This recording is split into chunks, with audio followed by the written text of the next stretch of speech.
In April of 2021, I was brought information about a mutual acquaintance that was pretty alarming.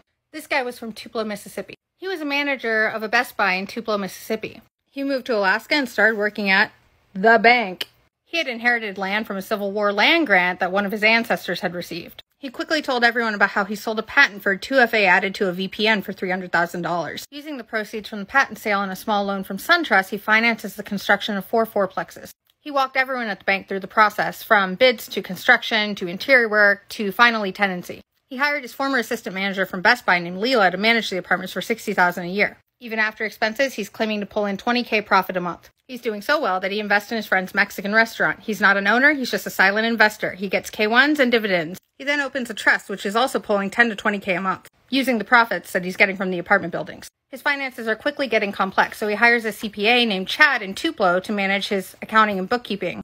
And he purchases an on-site version of NetSuite, an accounting software, for $18,000. This way, Chad can update his books remotely. Throughout this process, he's promoted to manager at the bank. He's also given the position of vice president of a large, multi-million-dollar nonprofit. There was a situation that brought his management experience into question. That's where I come into play. Turns out he was a manager at Best Buy, but everything else he said was false. We tricked him into pointing out the land he owned on a map. Using the county's farming software, we discovered it was owned by a Coggins family. He claimed the county extended the highway to make his apartments more accessible, but when I called them, they said that's never happened. In fact, I couldn't find any property records bearing his name in the state of Mississippi. Google Earth has a 2021 photo showing no extension of the highway and no apartments. Additionally, I contacted Leela, who supposedly managed his apartments, posing as a potential tenant. She didn't know what I was talking about. He claimed to be a silent investor for the Mexican restaurant, but stated that he gets K1s. You only get K1s if you're a partial owner.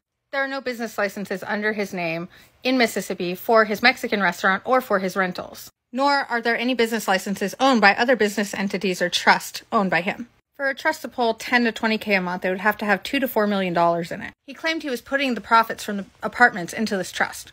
Based on his own expenses and incomes that he told us, at the time we calculated the most he would have in profits would have been around $500,000. NetSuite, the software he claims that his CPA named Chad in Tupelo is using, does not have an on-site version. There is no one-time purchase available for NetSuite. NetSuite is $999 a month with an additional $99 per month per user. Also, there's no CPAs in Tupelo named Chad.